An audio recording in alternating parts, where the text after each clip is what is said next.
सहनावतु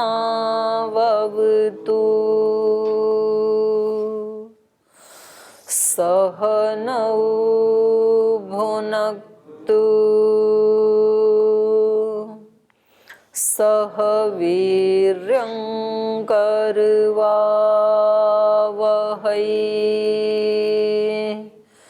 तेजस्विनावधीतमस्तु मा विद्विषावहै। ओम शांति शांति शांति।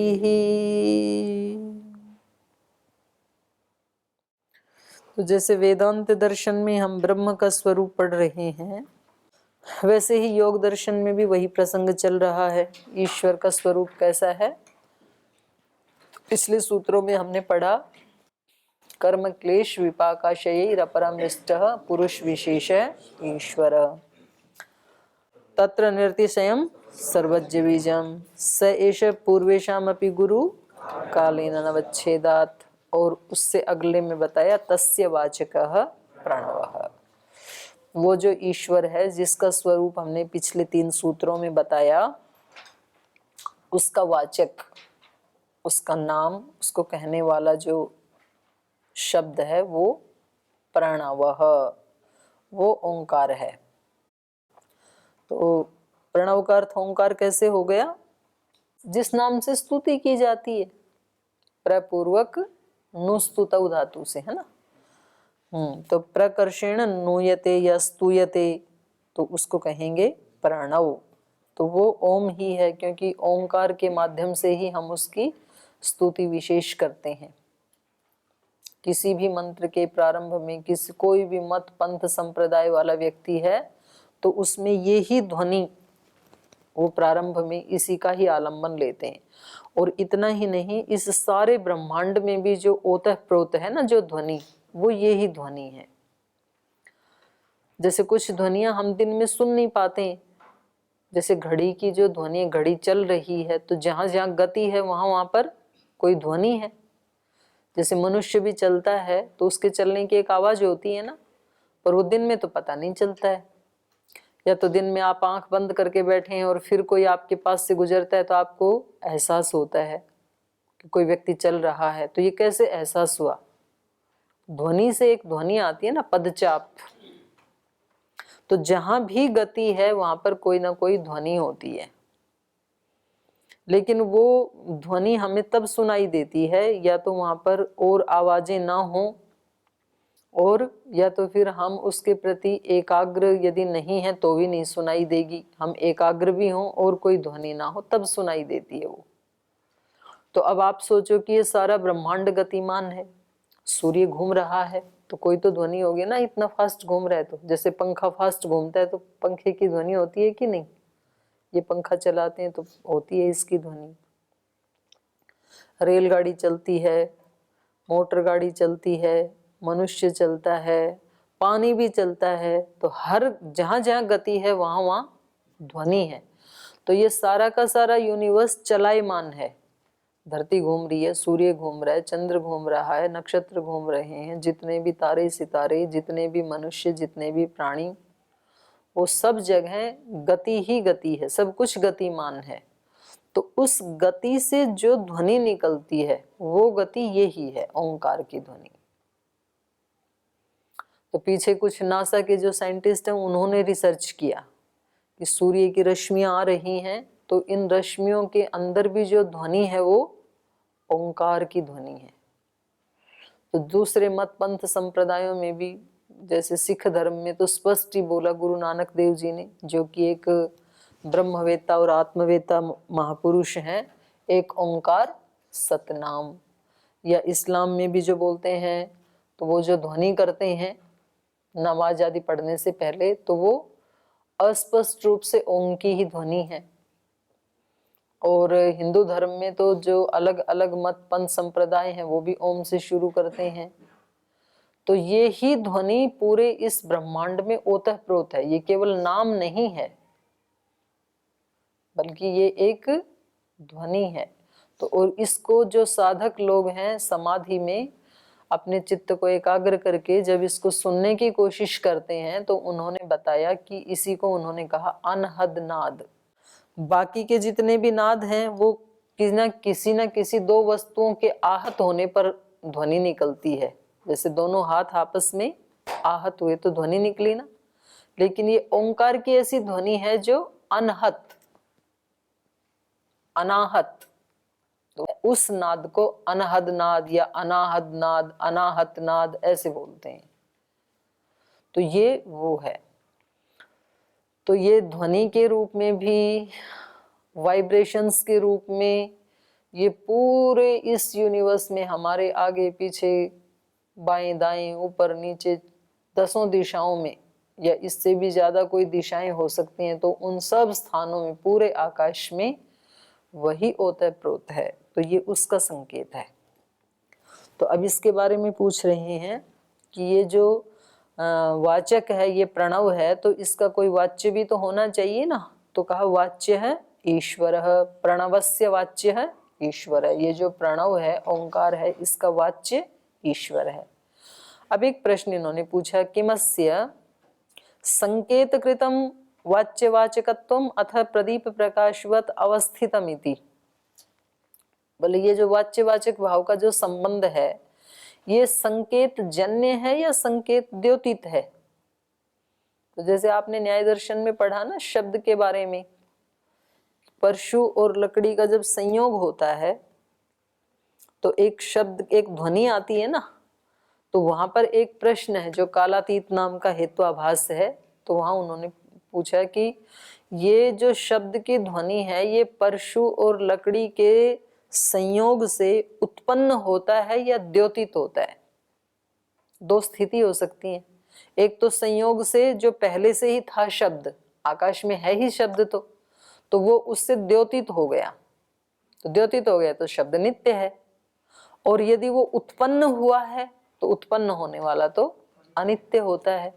तो वहां पर पूरी एक चर्चा चली है। वो कहते हैं कि नहीं शब्द तो नित्य है। बोले कैसे पता लगा? बोले क्योंकि वो संयोग हट जाने के बाद भी ध्वनि आती है। जैसे दूर स्थान पे किसी ने ऐसे चोट मारी और हमने देखा उस व्यक्ति ने तो उठा लिया ऐसे हाथ ऊपर, और उसके बाद हमें ध्वनि आती है।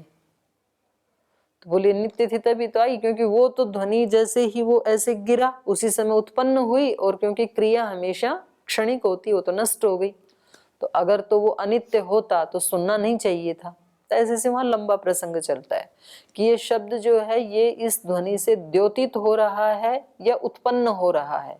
वही बात यहाँ पर भी पूछा जा रही है कि ये वाच्यवाचक भाव संबंध है, ये इस ओंकार से, प्रणव से, संकेत से, ये संकेत जन्य है या संकेत द्योतित है, ये पूछ रहे हैं। तो कहा वाच्यवाचकत्वम संकेत कृतम, संकेत कृतम माने संकेत से उत्पन्न, संकेत जन्य, संकेत उत्पन्न। वाच्यवाचकत्वम अथ, या फिर प्रदीप प्रकाशवत, जैसे दीपक का जो प्रकाश है वो अवस्थित वस्तु में है उनको द्योतित करता है। वस्तुएं पहले से ही हैं कमरे में, दीपक ने आकर के, दीपक के प्रकाश ने आकर के उनको अभिव्यक्त कर दिया। तो संबंध पहले से ही था वाच्यवाचक भाव का, और इस ओंकार ने, प्रणव की ध्वनि ने उसको द्योतित कर दिया उस संबंध को। तो इसका उत्तर दे रहे हैं कि ये संकेत कृत नहीं है बल्कि संकेत द्योतित है, संकेत जन्य नहीं है, उत्पन्न नहीं होता है, पहले से ही है। स्थितोस्य वाच्यस्य वाचकेन सह संबंधः, कह रहे हैं अस्य वाच्यस्य, ये जो वाच्य है ईश्वर, इसका वाचकेन सह संबंध स्थितः, प्रणव जो उसका वाचक है उसके साथ ये संबंध पहले से ही है। संकेतस्तु ईश्वरस्य स्थितमेव अर्थम अभिनयति, और ये जो संकेत है, संकेत मतलब प्रणव ओंकार, संकेतस्तु, संकेत तो ईश्वरस्य स्थितम एव अर्थम अभिनयति, जो पहले से ही स्थित अर्थ था उसको अभिनयति, अभिनयति मीन्स द्योतयति, उसको द्योतित करता है, केवल अभिव्यक्त करता है। यथा अवस्थितः पिता पुत्रयोः संबंधः संकेतेन अवद्योत्यते अयमस्य पिता अयमस्य पुत्र इति। कह रहे हैं जैसे पिता और पुत्र का संबंध पहले से ही स्थित है, अवस्थित है। फिर कोई पूछे कि भाई ये दोनों पिता पुत्र आए, तो कोई व्यक्ति इशारा करके बताते ये इनके पिता हैं और ये इनके पुत्र हैं, तो ये तो पहले से ही संबंध था। अभी जो बता रहा है व्यक्ति, बोल रहा है, उस ध्वनि से ये संबंध कृत नहीं हो रहा है, उत्पन्न नहीं हो रहा है, बल्कि इस ध्वनि से तो जो पहले से ही संबंध था उसको अभिव्यक्त किया जा रहा है। तो ऐसे ही है ये ओंकार का और ईश्वर का संबंध भी, वाच्यवाचक भाव का संबंध भी। तो कोई व्यक्ति कहता है कि अयमस्य पिता अयमस्य पुत्र, ये इनके पिता हैं, और फिर उनको पुत्र की तरफ इशारा करके कहते हैं ये इनके पुत्र हैं।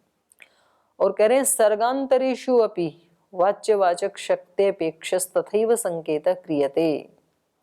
केवल इस सृष्टि की ही बात नहीं है ये, सर्गांतरेषु अपि, दूसरे सर्गों में भी वाच्यवाचक शक्त्यपेक्षस्तथैव संकेत क्रियते। ये वाच्यवाचक शक्ति की अपेक्षा रखता हुआ जो संबंध है ये तथैव संकेत क्रियते, वैसे ही द्योतित किया जाता है, वैसे ही बताया जाता है, वैसे ही जाना जाता है, अवस्थित रहता है ये।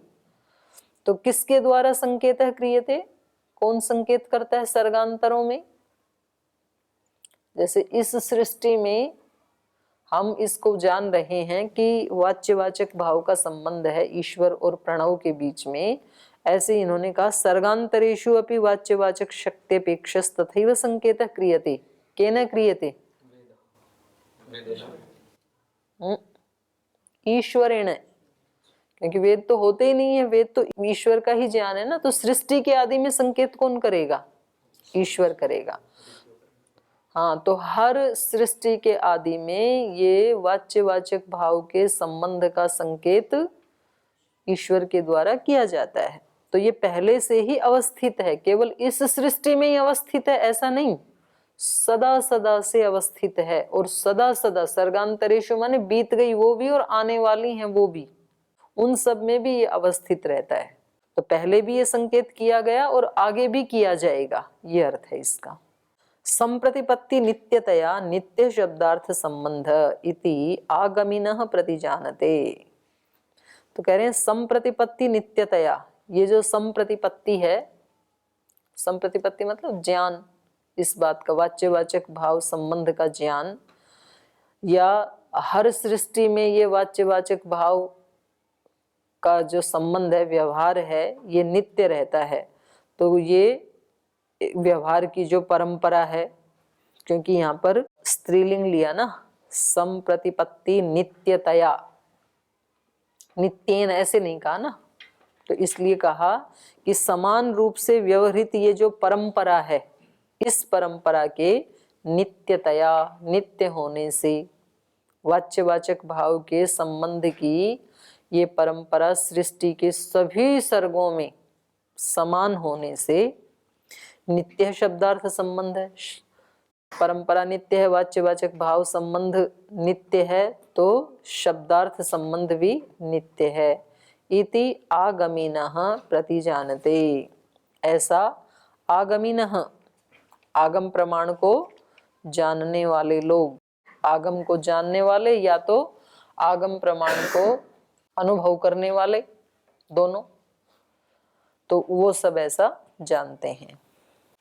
अब आगे ये कह रहे हैं विज्ञात वाच्यवाचकत्वस्य योगिनः। ठीक है, ये वाच्यवाचक भाव संबंध जो है, ये जानने वाले जो योगी हैं, उनको क्या करना चाहिए जब पता लग गया?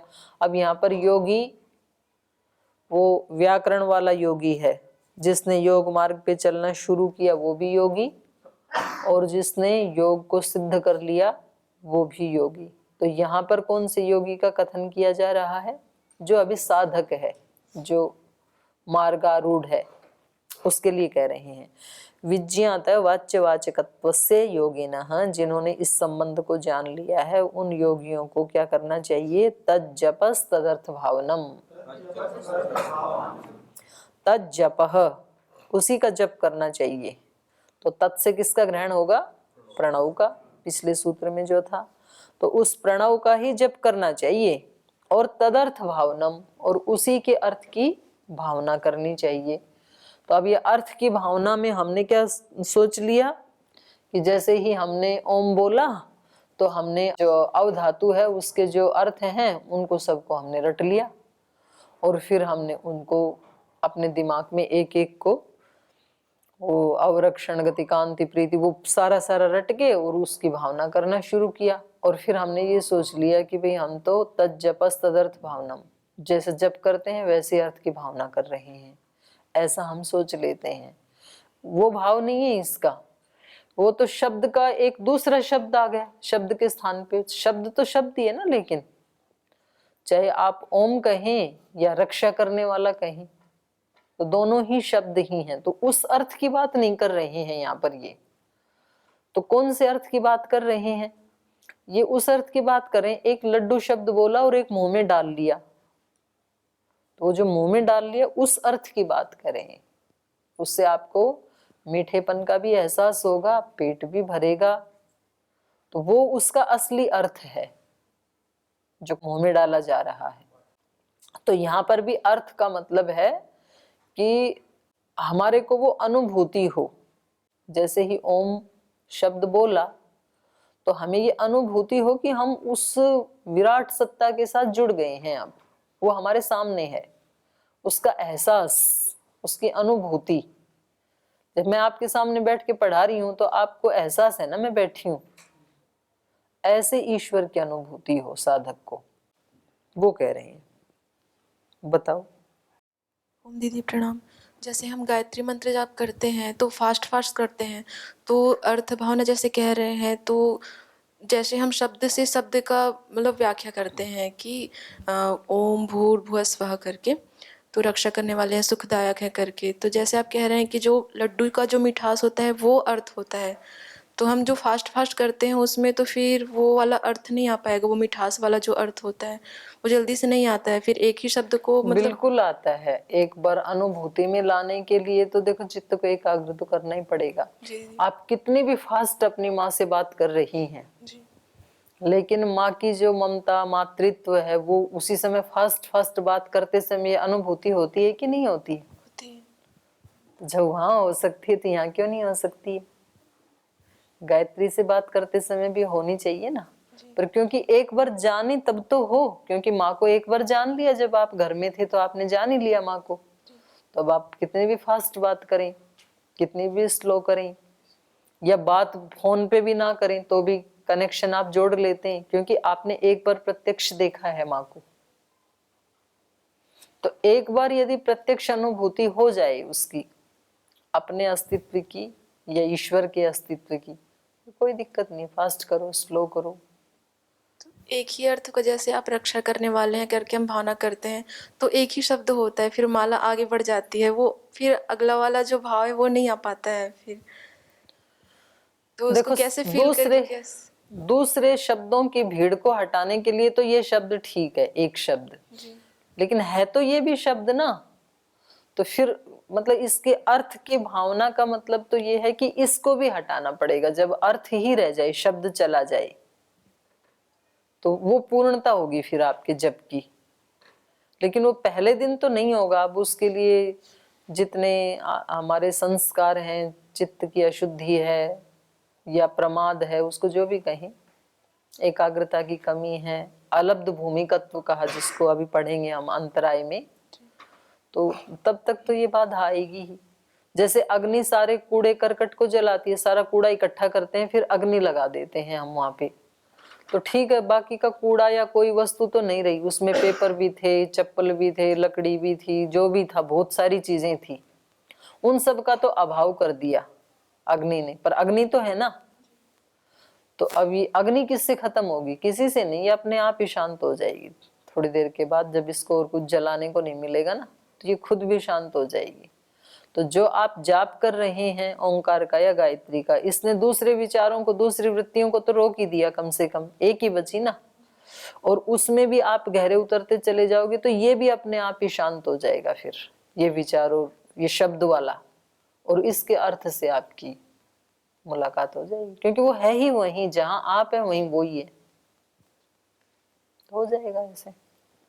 जैसे हम आचार्य जी ने वो संकल्प दिलवाया था माला करने का, तो हमने 7 माला का संकल्प लिया था, तो वो मतलब सो के उठते ही करते हैं, तो मतलब आज का संकल्प मुझे पूरा करना है करके, तो फास्ट गति से होता है, लेकिन वो भाव नहीं आ पाता है। मतलब संख्या तो 7 से ज़्यादा ही हो जाती है, 7 माला से अब ज़्यादा हो जाती है, पहले वो भी नहीं होती थी, लेकिन वो भाव नहीं आ पा रहे हैं, लेकिन करते तो है माला। आ जाएगा, न करने से तो ये करना अच्छा है जी। और फिर जैसा अभी कर रहे हैं इसमें और परिष्कार होता चला जाएगा, तो होगा, क्यों नहीं होगा। इतने लोगों का हुआ, इतने ऋषि मुनि हुए, तो अगला नंबर आपका ही है, मतलब किसी का भी है, इसमें क्या बात है। ऋषि भी रीड्यो नूतनैरुत, वेद का ही मंत्र है ना, ये ऋषियों के द्वारा स्तुति किया गया, नूतन ही रुता है, पुराने वालों के द्वारा किया गया और नूतन के लिए भी किया गया। तो नूतन ऋषि भी होंगे, तैयार हो रहे हैं, आप सब नूतन ऋषि ही हैं, तो लगे रहो कमर कस के। और करना ही क्या है, इसी के लिए तो इस रास्ते में आए हैं। तो कोई आगे पीछे एक दो कदम, एक कदम आगे जो चल रहा है वो पीछे वाले को हाथ पकड़ के खींच ले, जो एक कदम पीछे चल रहा है वो आगे वाले का हाथ पकड़ ले। एक मंत्र है ना अथर्ववेद का, अश्मन्वती रीयते सम्रबध्वम, ये संसार की नदी तो पथरीली नदी है, तो इसको कैसे पार करें, बोले हाथ पकड़ के पार कर लो। अत्रा जहीम, ये अशिवान, जो अशिव संकल्प हैं, अभद्र हैं, उनको यहीं छोड़ दो, क्योंकि पथरीली नदी में आप सामान लेके क्रॉस करने की कोशिश करेंगे ना, तो क्योंकि वो पानी तो ज्यादा नहीं होता है और वो देखने में भी बड़ी सुंदर लगती है, पानी तो घुटनों तक ही होता है, लेकिन उसका वेग इतना फास्ट होता है, आपको लगेगा इतना इतना ही तो पानी है, ये तो मैं क्रॉस कर लूंगा।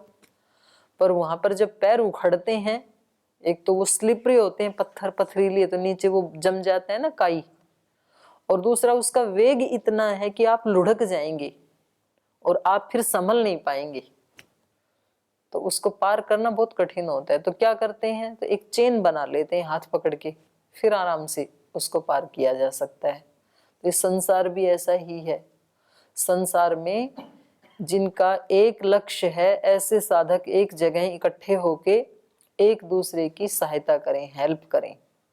जब कोई एक गिरने लगे, किसी एक से प्रमाद होने लगे, किसी एक को गुस्सा आए, किसी एक के अंदर स्ट्रेस की भावना आए, एक के अंदर प्रमाद आए, तब दूसरा उसको उठा ले। तो इसलिए गुरुओं के पास जाते हैं, क्योंकि गुरु ने अपने आप को सशक्त बना लिया, तो अब गुरु का हाथ पकड़ लेंगे। फिर गुरु के भी जो शिष्य हैं उनमें कैटेगरी होती हैं, वरिष्ठ होते हैं, मीडियम होते हैं, कनिष्ठ होते हैं। तो जो कनिष्ठ हैं उनके लिए वरिष्ठ वाला हाथ पकड़ने का काम कर लेगा। तो ऐसे ये चेन बनती है फिर, तो फिर हो जाएगा पार। तो चलिए लगे रहें, हो जाएगा। इन्होंने कहा प्रणवस्य जपः प्रणव अभिधेयस्य च ईश्वरस्य भावनम। प्रणवस्य जपः, प्रणव का हमें जप करना है, प्रणवाभिधेयस्य च, और इस प्रणव का जो अभिधेय है वो है ईश्वर, ईश्वरस्य च भावनम, उस ईश्वर का भाव लाना चाहिए। भाव मतलब ध्यान।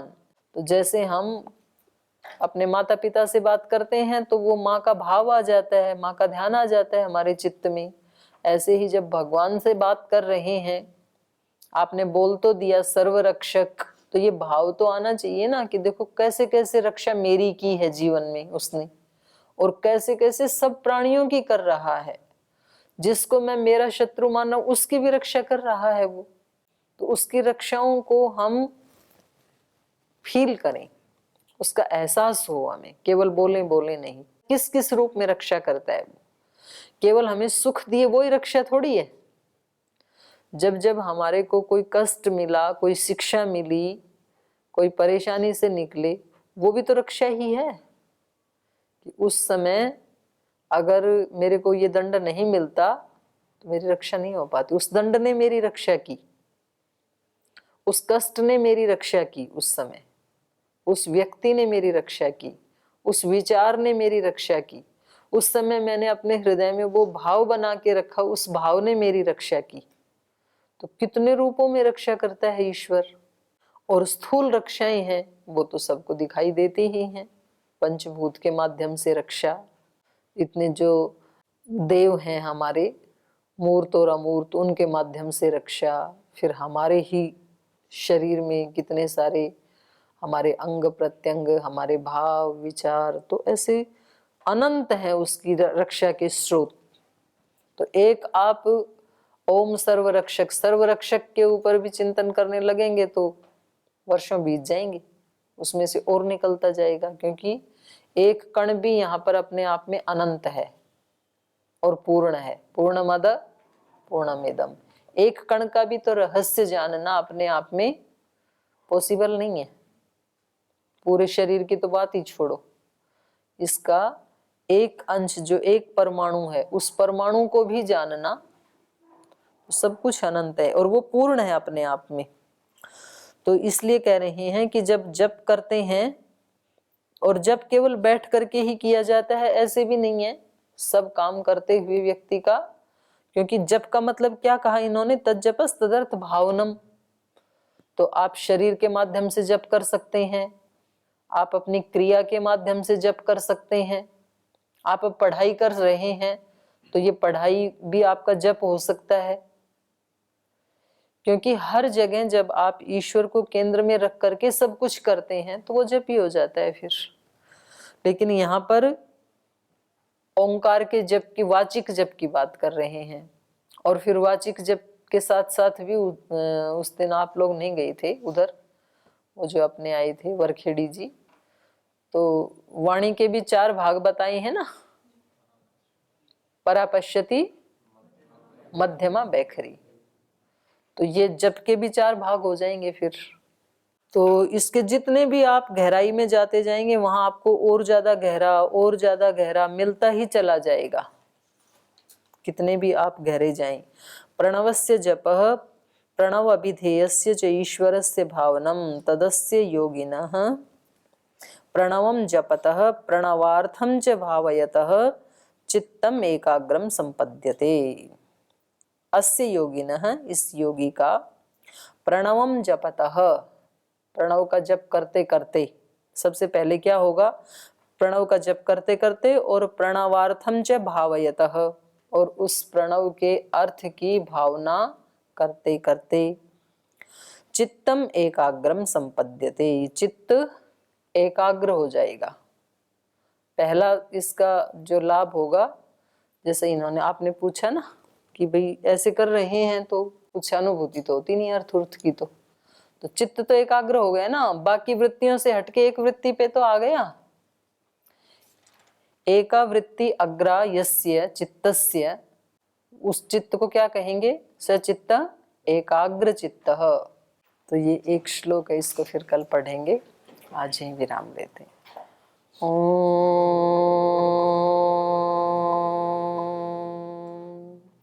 शांति शांति शांति।